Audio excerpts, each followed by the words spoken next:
السلام عليكم، صباح الخير. رانا في مدينة طولقة الغنية على التعريف. اليوم راح نزوروا أحد محلاتها واللي هو بازار الحاج موسى،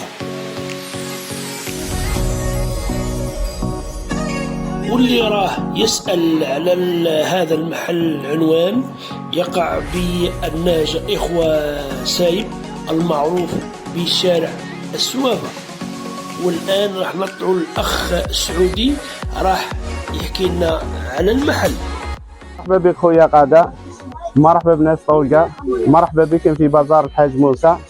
هيا خويا قادة نضربوا جولة في المحل. اليوم ان شاء الله راه الافتتاح الرسمي. هاي الحلويات، هاو المقروط، هاو كلش متوفر ان شاء الله. هاي سلعة شابة، هو هذا كوفرولي بلاد، كوفرولي على انواعه واشكاله. عندنا لي سوق الدا ثاني كامل على انواعه واشكاله. عندنا لي كاشريدو ثاني على انواعه واشكاله. اي حاجه تحتاجوها مرحبا بكم، نساعدوكم.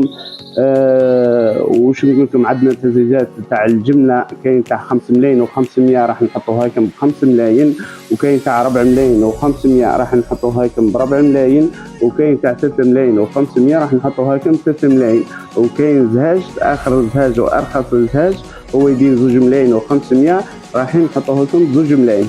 مرحبا بكم العرايس.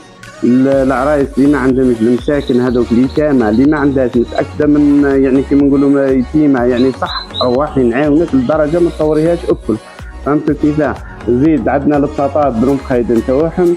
عندنا ثاني نبيعوا في البياس ثاني، اي حاجه نبيعها لك في البياس البري ثاني دوري. وين الدوري؟ دوري في طولقه ولا في بسكره ولا في اي ولايه، ما تلقاوش البري كيما اللي رانا حاطينه.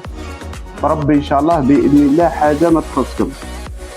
والسلام عليكم ورحمة الله وبركاته.